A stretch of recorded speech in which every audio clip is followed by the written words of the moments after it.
Dear students, आज हम class 7 की वर्कशीट 10 करने जा रहे हैं मैथ्स की। बेटा आपकी आज की वर्कशीट एक स्पेशल ट्रायंगल पे बेस्ड है, राइट एंगल्ड ट्रायंगल, समकोण त्रिभुज। समकोण त्रिभुज कौन सी होती है, राइट एंगल ट्रायंगल कौन सी होती है, जिसमें एक कोण 90 डिग्री का होता है। एक कोण क्या होता है बेटा, 90 डिग्री का।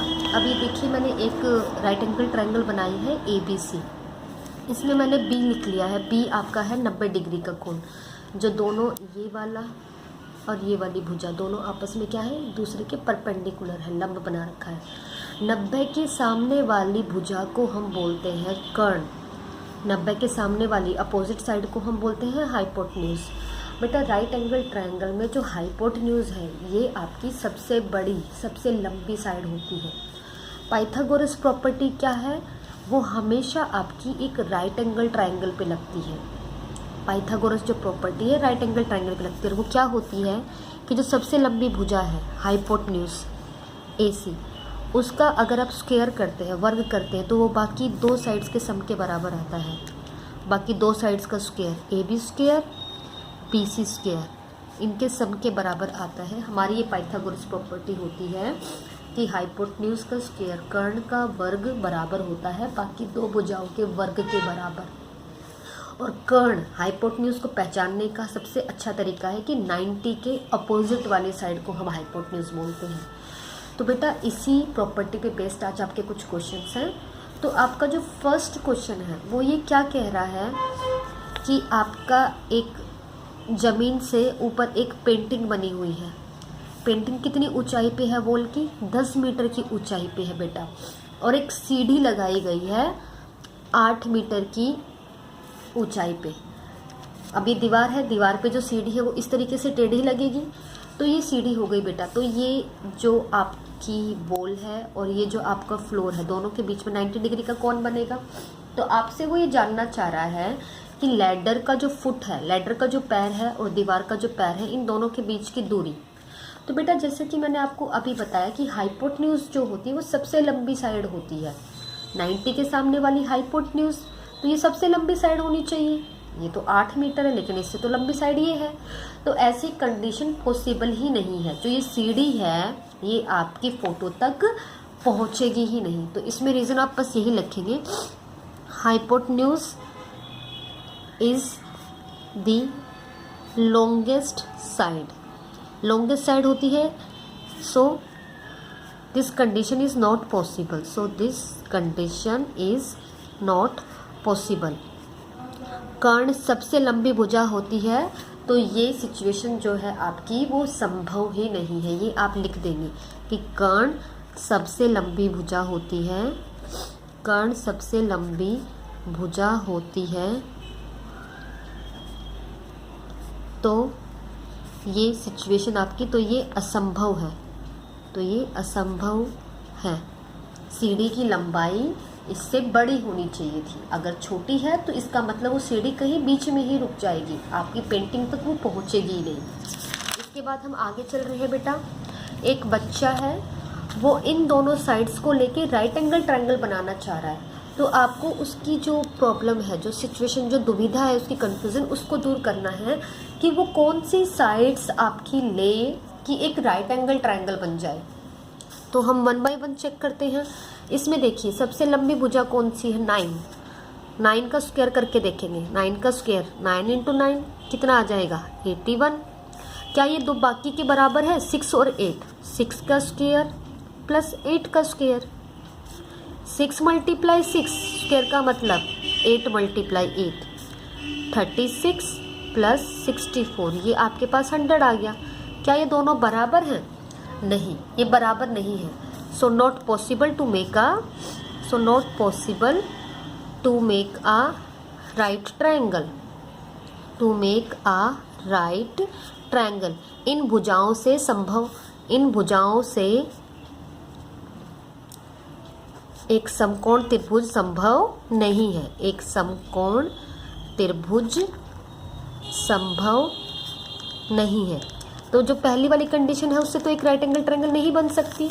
अब मैं दूसरी कंडीशन लेके चलती हूँ। तो फिर से दूसरी कंडीशन में आपकी 3 साइड्स है। सबसे लंबी साइड 10 का स्क्वायर करके देखिए क्या बाकी दो साइड्स के बराबर है 100, और बाकी दो साइड्स क्या है 6 और 8, हम इसका पहले भी कर चुके हैं। पहले उसमें 6 × 6 36, 8 × 8 64, 100 के दोनों बराबर आ गई हैं। हमने अभी पढ़ा था कि जो सबसे लंबी भुजा है हाइपोटेन्यूज, उसका जो वर्ग है वो बाकी दो भुजाओं के स्क्वायर के बराबर आएगा।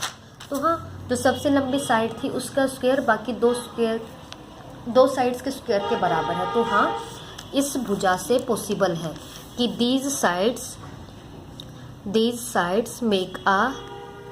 Makes a right triangle. ये भुजाएं एक समकोण त्रिभुज बना सकती हैं। तो उस बच्चे की हेल्प भी हो जाएगी। आप दोनों में से चेक करके बताएंगे कि वो किन भुजाओं को ले कि एक राइट एंगल ट्रायंगल बन जाए। अब बेटा इसी प्रॉपर्टी का यूज़ करके, पाइथागोरस प्रॉपर्टी का यूज़ करके हम थर्ड और फोर्थ क्वेश्चन करेंगे। थर्ड में उसने क्या किया है कि ACB एक राइट एंगल ट्रायंगल है, समकोण त्रिभुज है, जिसमें जो C कोण है वो 90 डिग्री है। 90 डिग्री के सामने वाली भुजा को हम क्या बोलते हैं बेटा, हाइपोटेन्यूज। तो ये आपकी हाइपोटेन्यूज यानी कर्ण आ गई। AC साइड आपको दे रखी है, आपको ये साइड निकालनी है। तो आपको पता है पाइथागोरस प्रॉपर्टी से क्या होता है, AB का स्क्वायर बराबर है AC का स्क्वायर प्लस BC का स्क्वायर। जो वैल्यू तुम्हें दे रखी है, ये दे रखी है 13 का स्क्वायर बराबर है AC 5 का स्क्वायर, BC आपको नहीं पता इसका स्क्वायर। 13 × 13 5 × 5 BC square. 13 × 13 1 6 9, 5 × 5 25, 25 इसके साथ प्लस में है, उधर जाके माइनस हो जाएगा। तो आपके पास बचा ये BC स्क्वायर। ये कितना आ गया बेटा आपका, ये आपका आ गया 144 बराबर है BC स्क्वायर। अब BC स्क्वायर की वैल्यू है बेटा, ये जो स्क्वायर है ये उधर जाके स्क्वायर रूट होता है। इस स्क्वायर रूट का मतलब अच्छे से समझिए बेटा।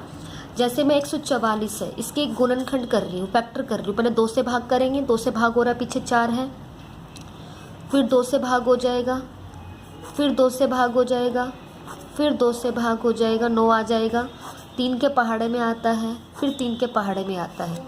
यानी मैं BC को क्या लिख सकती हूँ, जो 144 है 2 × 2 × 2 × 2 × 3 × 3, 2 × 2 × 2 × 2 × 3 × 3।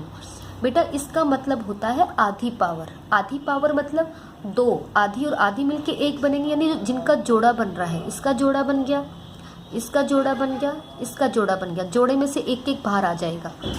2 जोड़ा है, जब वर्गमूल से स्क्वायर रूट से बाहर निकालोगे 1 आएगा, स्क्वायर रूट से बाहर निकालोगे ये आएगा। 2 दूनी 4, 4 × 3 12 सेंटीमीटर आपके पास क्या आ गई बेटा, आपकी थर्ड साइड आ गई।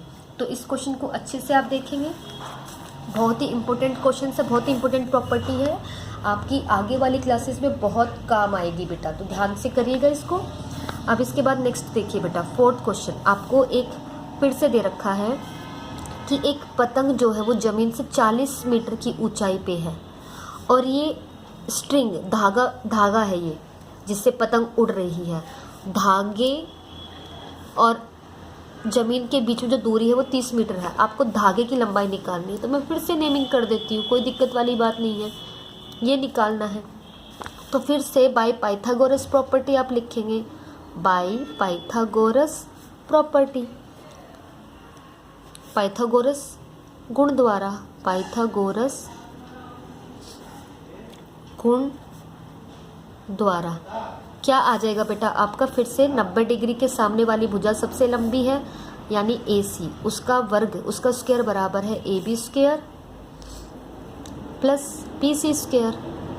AC स्क्वायर, AB की वैल्यू आपको दे रखी है 40 का स्क्वायर, BC आपको दे रखा है 30 का स्क्वायर। स्क्वायर का मतलब होता है बेटा वही टर्म 2 बार लिखना, 40 × 40 जमा 30 × 30। AC स्क्वायर आपके पास क्या आ गया, 40 × 40 करेंगे 1600 जमा 900। AC स्क्वायर बराबर है 2500। फिर से AC बराबर है रूट, ये फिर से स्क्वायर रूट आ गया, वर्गमूल बोलते हैं हिंदी में इसको हम। तो 2500 के फिर से फैक्टर करेंगे हम, 2 से भाग हो जाएगा, फिर आखिर में 0 आ रही है, फिर 2 से भाग हो जाएगा। अब बेटा आखिर में 5 आ गया, 2 से भाग नहीं होएगा, लेकिन लास्ट में 5 है तो 5 से भाग कर देंगे, फिर लास्ट में 5 है, 5 से हो जाएगा, फिर लास्ट में 5 है, 5 से हो जाएगा, फिर 5 से हो जाएगा। यानी AC क्या आ जाएगा, अंडर रूट 2500 के फैक्टर हमने कर दिए हैं क्या, 2 × 2, 5 × 5 × 5 × 5। फिर से हम जोड़े बनाएंगे, जोड़े बन गए, जोड़े में से एक एक चीज़ बाहर आपकी आएगी 2। तो AC की जो लंबाई आ गई 2 पंजे 10, 10 पंजे 50, 50 मीटर। यानी जो धागे की लंबाई है, लेंथ ऑफ स्ट्रिंग, ये धागा था आपका, लेंथ ऑफ स्ट्रिंग, धागे की लंबाई जिससे पतंग बंधी हुई है, कितनी आ गई, वो आपकी 50 मीटर। तो बेटा इस वीडियो को आप अच्छे से देखेंगे, पाइथागोरस प्रॉपर्टी क्या है उसको अच्छे से समझेंगे। बहुत ही इम्पोर्टेंट टॉपिक है ये, और वर्कशीट को बहुत ही ध्यान से करेंगे। थैंक यू बेटा।